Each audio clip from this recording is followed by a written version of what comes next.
लेकिन हर चीज को हम चुनौती देते हैं, उसको उल्टा करते हैं। इस योजना में हम सरकार की 36 योजनाओं को एक साथ जोड़ रहे हैं। जैसे प्राकृतिक खेती पर राष्ट्रीय मिशन है, सिंचाई के लिए पर ड्रॉप मोर क्रॉप अभियान है, तेल उत्पादन को बढ़ाने के लिए तिलहन मिशन है, ऐसी अनेक योजनाओं को एक साथ लाया जा रहा है। पीएम धन धान्य कृषि योजना में हमारे पशुधन पर भी विशेष फोकस किया जा रहा है। आप जानते हैं, फूट एंड माउथ डिसीज यानी खुरपका मुंहपका जैसी बीमारियों से पशुओं को बचाने के लिए 125 करोड़ से अधिक टीके मुफ्त लगाए गए हैं। इससे पशु भी स्वस्थ हुए हैं और किसानों की चिंता भी कम हुई है। पीएम धन धान्य कृषि योजना में स्थानीय स्तर पर पशुओं के स्वास्थ्य से जुड़े अभियान भी चलाए जाएंगे। साथियों, आकांक्षी जिला कार्यक्रम की तरह उसी प्रकार से पीएम धन धान्य कृषि योजना का बहुत बड़ा दायित्व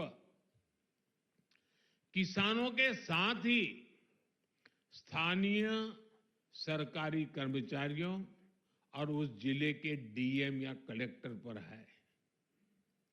पीएम धन धान्य कृषि योजना का डिजाइन ऐसा है कि हर जिले की अपनी जरूरत के हिसाब से इसकी प्लानिंग में बदलाव लाया जा सकता है। इसलिए मैं किसानों और संबंधित जिलों के मुखिया से आग्रहपूर्वक कहूंगा, अब आपको जिले के स्तर पर ऐसी कार्य योजना बनानी है जो वहां की मिट्टी और वहां की जलवायु के अनुकूल हो।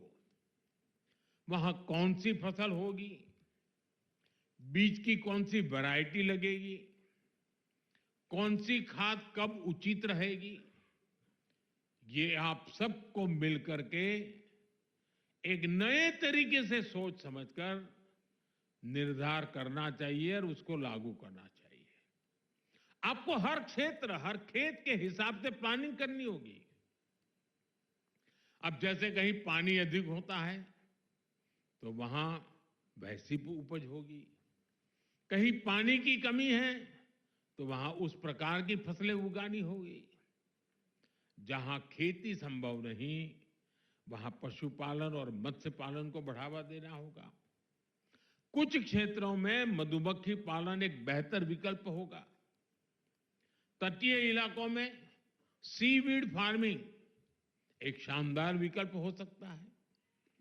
पीएम धन धान्य कृषि योजना की सफलता लोकल लेवल पर इसके इम्प्लीमेंटेशन से ही होगी।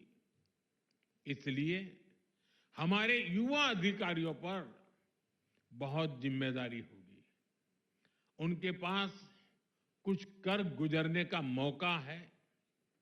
मुझे विश्वास है कि युवा साथी किसानों के साथ मिलकर देश के 100 जिलों की खेती की तस्वीर बदल देंगे। और मैं आपको विश्वास से कहता हूं, जैसे ही उस गांव में खेती की तस्वीर बदली, उस पूरे गांव की इकोनॉमी बदल जाएगी। साथियों, आज से दलहन आत्मनिर्भरता मिशन भी शुरू हो रहा है। ये सिर्फ दाल उत्पादन बढ़ाने का मिशन नहीं है, बल्कि हमारी भावी पीढ़ी को सशक्त बनाने का भी अभियान है।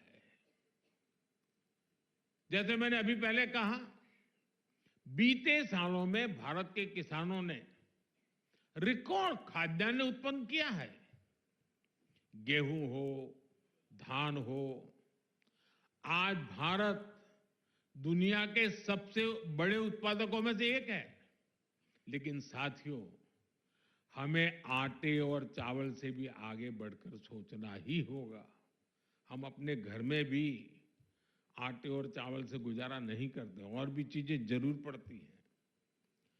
आटा चावल से भूख तो मिट सकती है, लेकिन पर्याप्त पोषण के लिए हमें और चीजों की जरूरत होती है। उसके लिए हमें योजना करनी होती है।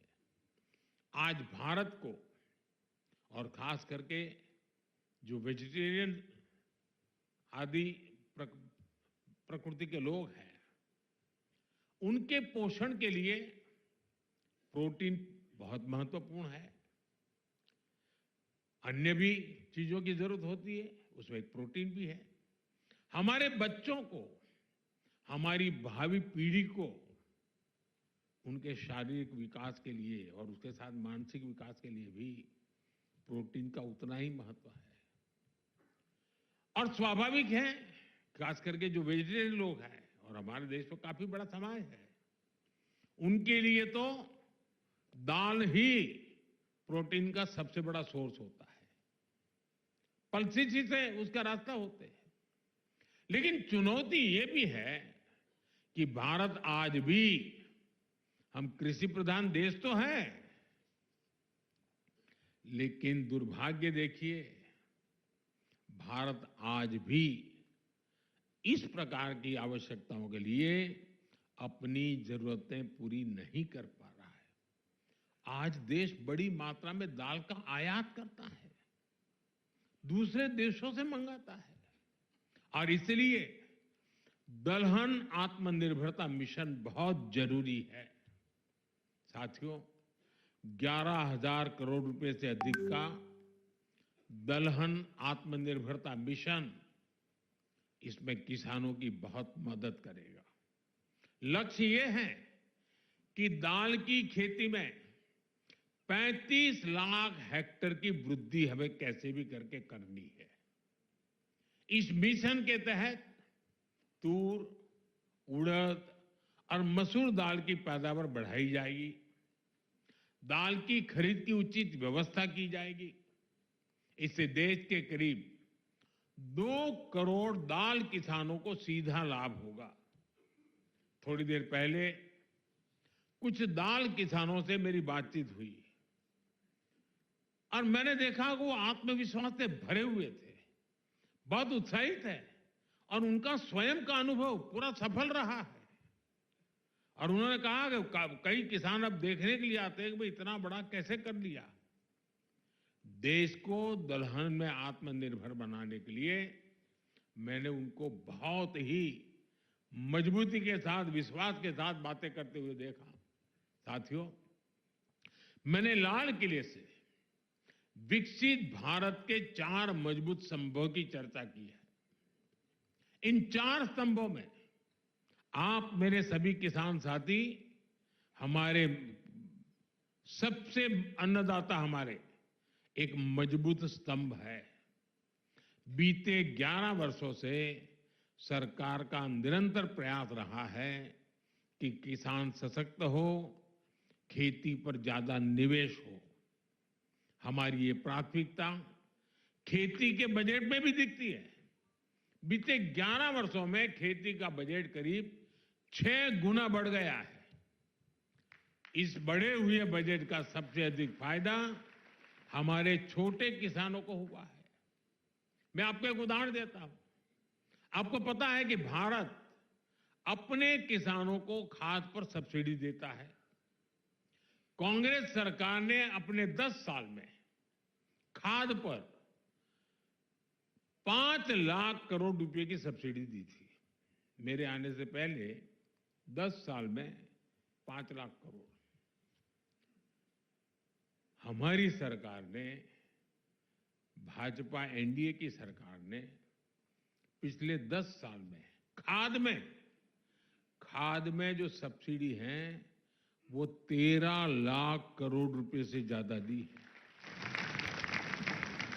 साथियों, कांग्रेस सरकार एक साल में खेती पर जितना खर्च करती थी, एक साल में खेती पर जो खर्च होता था, उतना तो बीजेपी एनडीए की सरकार एक बार में पीएम किसान सम्मान निधि के रूप में किसानों के बैंक खाते में जमा कर देते हैं।